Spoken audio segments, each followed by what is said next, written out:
Bonjour à tous, bienvenue sur le circuit de Catalunya, la saison 2014 des championnats VDV débute ici. Proto, GT, Funio et Monoplace, nous allons tout vous dire, tout vous raconter et rencontrer les différents acteurs. Installez-vous, c'est parti.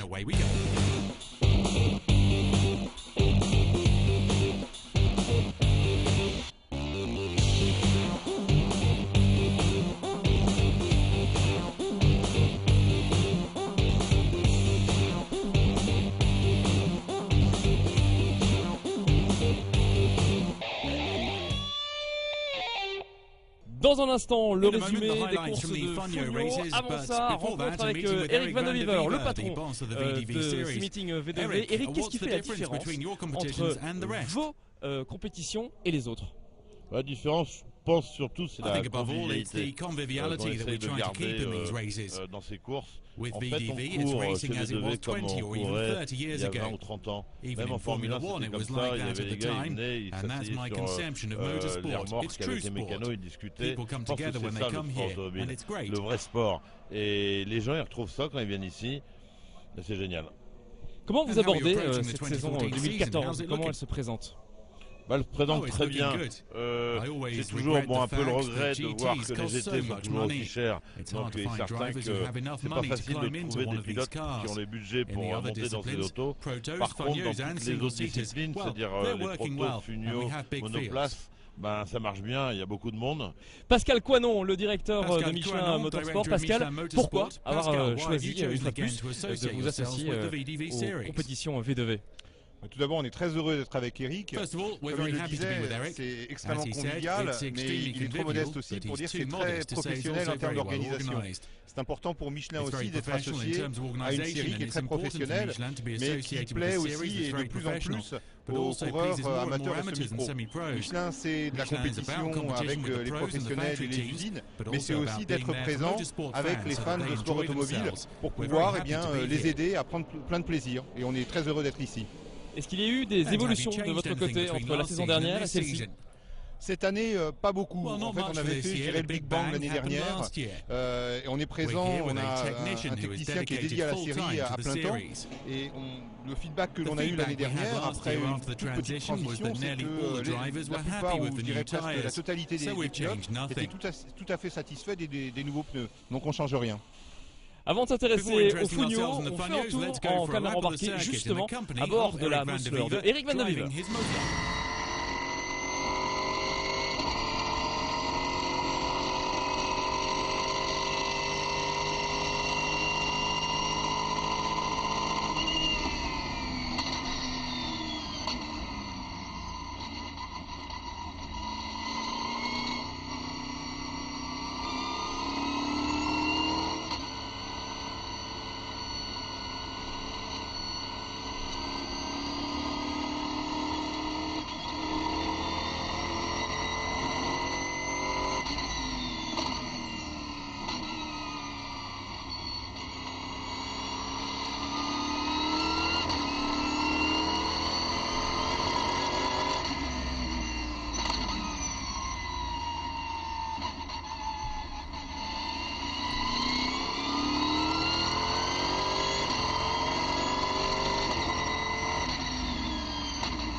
magnifique voiture à la fois ludique et compétitive. 3 courses au programme ici en Catalogne. Faisons un zoom sur les hommes en forme de ce premier week-end de l'année. Let's zoom in on the 3 men who hit their straps on the first weekend of the year. First, Sean Kelly here in white. In the first race, he holds on to second place despite the pressure put on him by Alain Boulin and the series newcomer Marcel Schiavarassi. At the start of the next race, he gets on the wheels of horses to Serge Heriot, manages to overtake him and wins. In the third race, he leads, but then unfortunately makes a mistake, which puts pay to his victory chances. Another driver to turn heads is Marcel Schiavarassi. In his first race, he claims third. In the second, he puts on a show along with Boulin, finishing fourth. In race 3, he finishes second despite going into a spin. Il y a de plus en plus de femmes en V2V, et c'est une bonne chose, c'est une bonne nouvelle. Et parmi elles, eh bien, une petite nouvelle s'appelle Capucine Caillet. Elle a une particularité. Capucine, vous avez débuté en sport automobile il y a moins d'1 an. Comment c'est venu? Vous vous êtes réveillé un matin et vous vous êtes dit, moi, j'y vais? J'ai toujours adoré les voitures et juste jamais eu l'opportunité. Et l'année dernière, j'ai été au 24 heures de Nürburgring et ça a été le déclic. J'ai dit mais je veux y aller. Alors c'est Fugno, quelles sont vos premières sensations sur ce circuit de Catalogne? C'était un peu compliqué parce que je connaissais ni le circuit ni la voiture, donc le temps d'apprentissage était un peu plus long, mais je commence à me faire un peu plaisir. J'espère que ça tienne jusqu'à la course. Et justement, vos objectifs pour la course? De la finir déjà et puis de gagner encore quelques secondes par rapport au qualif de ce matin. Alors la saison 2014 elle ne fait que commencer. Vous avez envie de faire quoi là sur les prochains mois? Est-ce qu'on va vous revoir en Fugno par exemple? Si j'arrive à faire des temps pas trop mauvais ce matin, peut-être au Mans. Ça dépendra des résultats, on verra. Et ils ont été bons résultats. Le rendez-vous dernier pilote à pointer le champion titre. He reminded everybody he's the strong man of the field with 2 wins and a second place. Those excellent results were hard won after great battles. Joli classement obtenu à chaque fois à la dure au prix de bataille de haute lutte.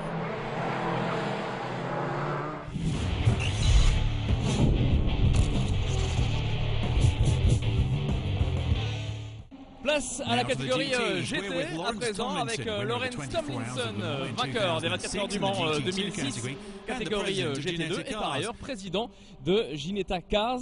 Lawrence, why did you decide to come race in the V2V series? Well, we like the format of the races, so we're getting longer races. So for a gentleman driver like myself, it gives me an opportunity to have a chance at winning. And also, we love the circuits. So really great circuits, you know, like here at Barcelona, Le Mans, so Paul Ricard, all fantastic circuits. The atmosphere in the paddock is great, big grids and really professional teams to race against. You've got Porsche, Ferrari, racing our Ginetta. And what do you expect for this weekend? Well, we're hopeful for this weekend. We sort of have the factory car here, so we're developing the Ginetta GT3 car.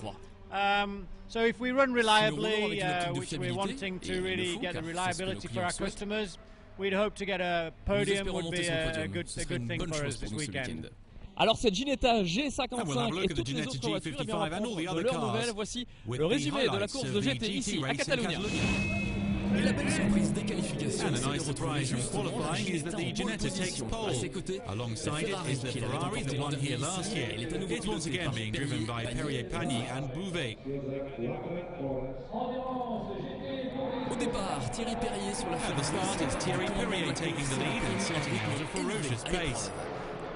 Lawrence Tomlinson manages to follow it, and the 2 men are soon driving in blissful isolation. Une demi-heure plus tard, les choses changent. Things have changed. The Porsche number 17 of Laflague, father and son, has come back strongly, and Patrice takes third place. Deux autres Ferrari are also going well. The 83 and 84 are third and fourth, and the Ginetta is falling backwards through the field. Premier safety car, c'est le moment que choisit Maurice Ricci pour ramener to lift his Ferrari soft rev to fourth place.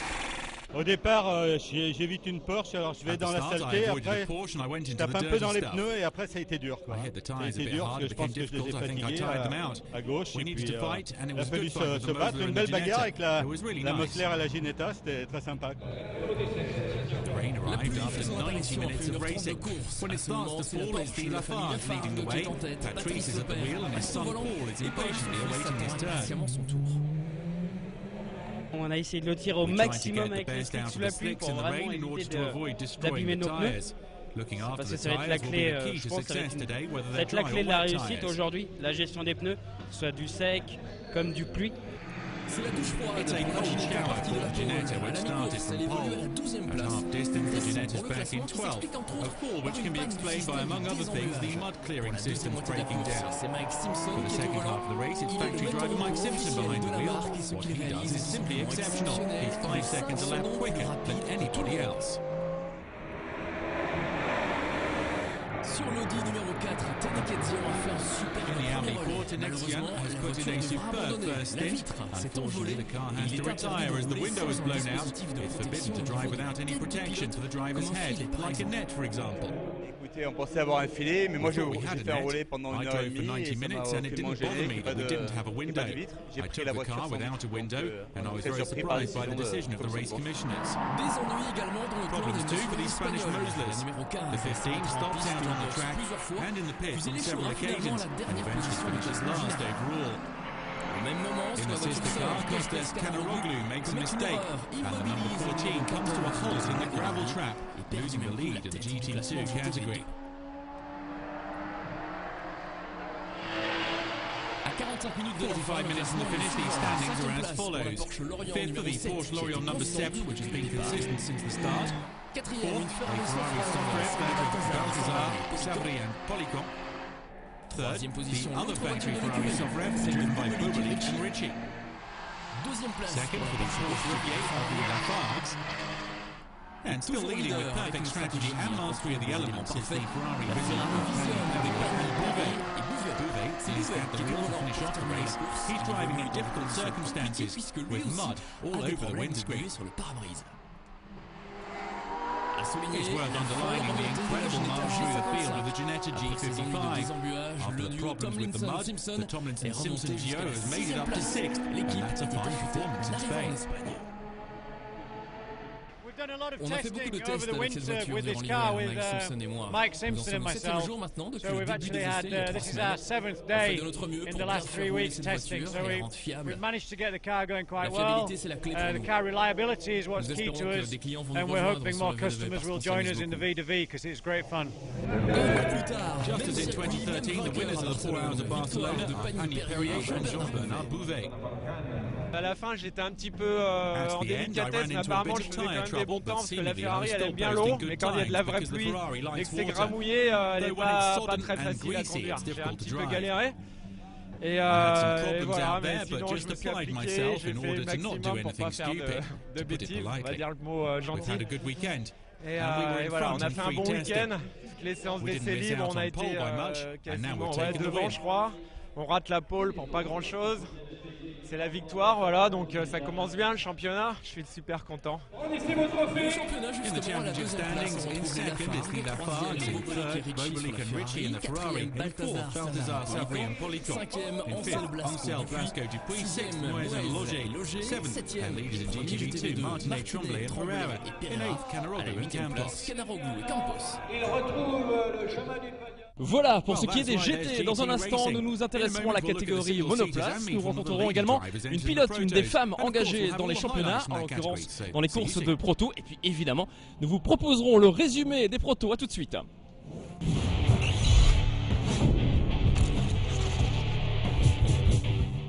De retour à Barcelone sur ce magnifique circuit F1, on va maintenant s'intéresser à la catégorie monoplace avec Jean-Claude Estre, patron de Formula Motorsport, championne l'an dernier, catégorie B. Jean-Claude, présentez-nous votre saison 2014. La saison 2014, on va essayer de faire aussi bien que la saison 2013. Ça sera un peu plus dur parce qu'il y aura un peu plus de monde et on va essayer de faire au moins aussi bien. Alors les pilotes qui viennent chez vous visent quel objectif prioritairement en 2014 ? Moi j'ai que des pilotes Jean-Claude Mann cette année. Donc j'ai un ou deux pilotes qui peuvent éventuellement gagner le championnat et j'ai 2-3 autres pilotes qui sont là pour continuer à progresser, se faire plaisir tout en faisant de la compétition. Votre regard de patron de team sur l'évolution de ce championnat monoplace en V2V? Je pense que cette année, ça a été un très bon choix de supprimer la catégorie A, parce qu'il n'y avait que 2-3 voitures, des voitures qui étaient vraiment beaucoup plus performantes.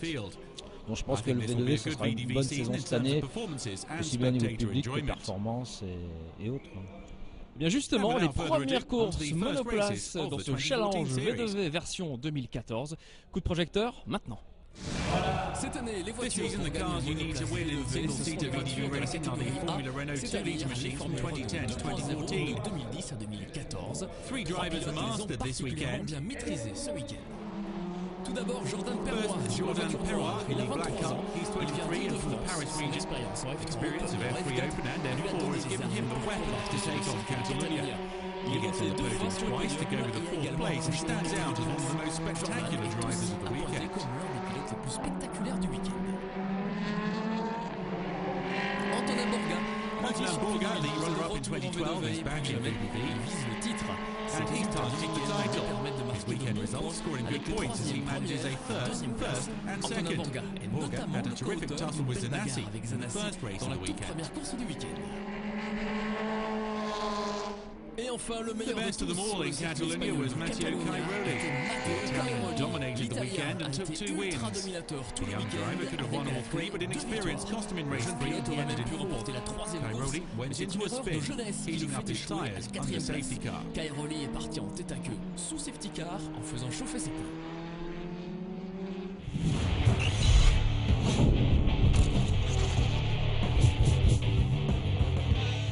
On va maintenant ouvrir le chapitre proto de ce meeting V2V à Catalunya avec Sarah Reader.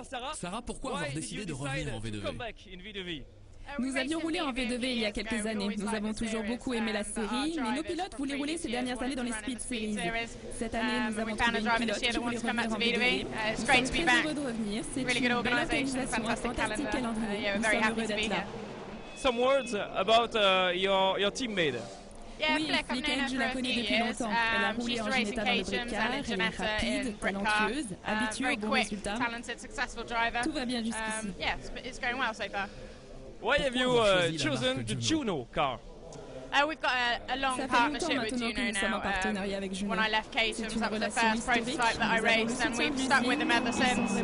We get a lot of support from the factory. Great team. Alors la course de Sarah et la course tout entière, eh bien, intéressons-y maintenant, voici le résumé de cette course de proto. Sur la grille de départ, en 4e position, on retrouve Paul Besançon, Tétinger et Finlay. À leur côté, Craven, Fletcher et Kerr.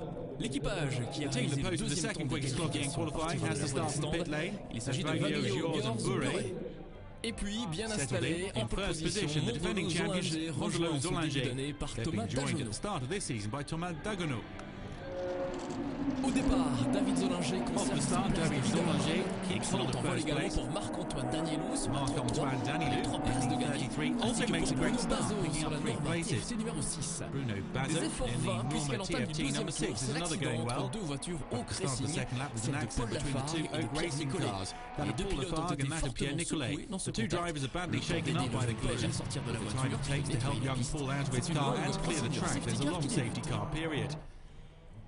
c'est le moment idéal déjà pour penser à la stratégie chez Palmyre.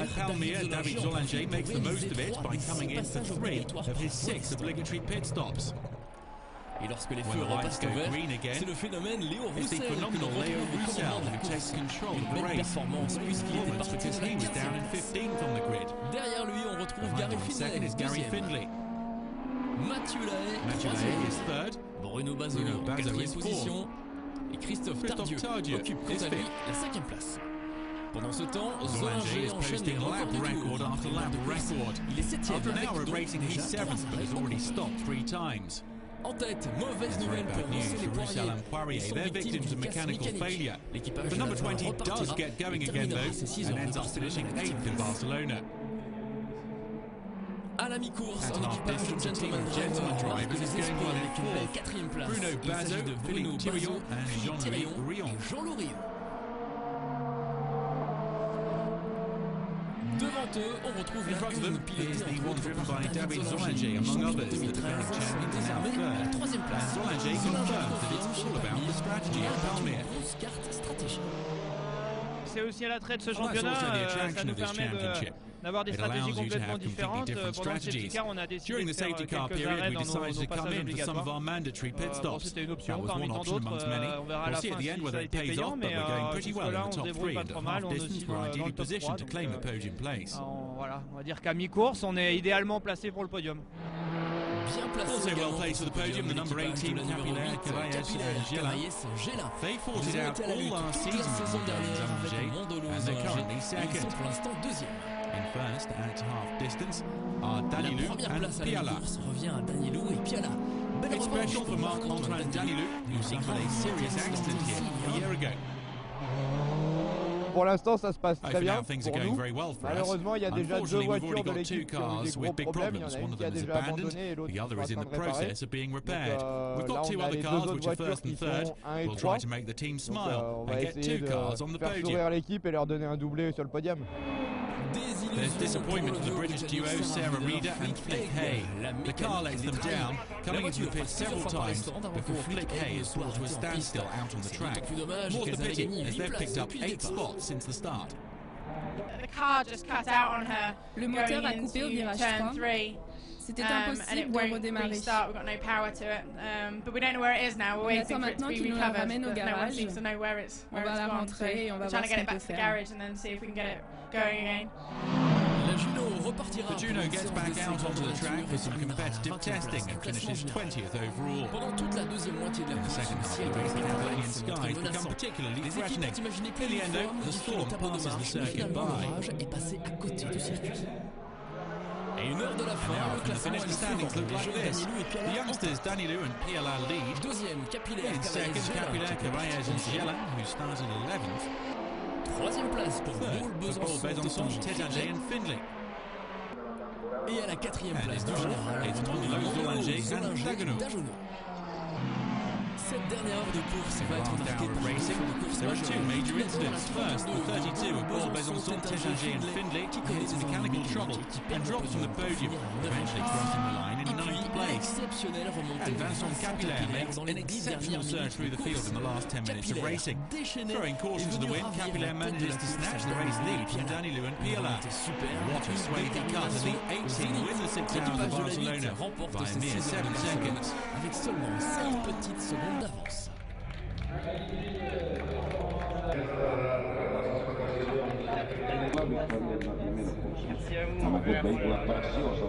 C'était génial, vraiment se battre comme ça, rattraper une seconde au tour alors qu'il reste autant de minutes, donc c'était juste génial. On a commencé difficilement le week-end, grâce à l'équipe, les coéquipiers, on a fait un super job, on n'a pas lâché l'affaire et ça paye, donc c'est juste génial. À la deuxième place, Daniel Capillaire, Cavaillez and Gélin, we have Danilou and Piala. Championnat, in third place is Modelo Zolanger and Dagenot. And with it being round 1, those are also the championship standings. In fourth, Dominguez, Tardieu and Rosniak, fifth, Bazo, Thirion, Rion, sixth, Bassora, Robert Fratti. Terminé pour le premier meeting V2V de l'année. Pour le prochain rendez-vous, retour en France sur le circuit du Mans les 18, 19 et 20 avril. Et ce sera évidemment à suivre sur Motors TV. D'ici là, portez-vous bien. Salut.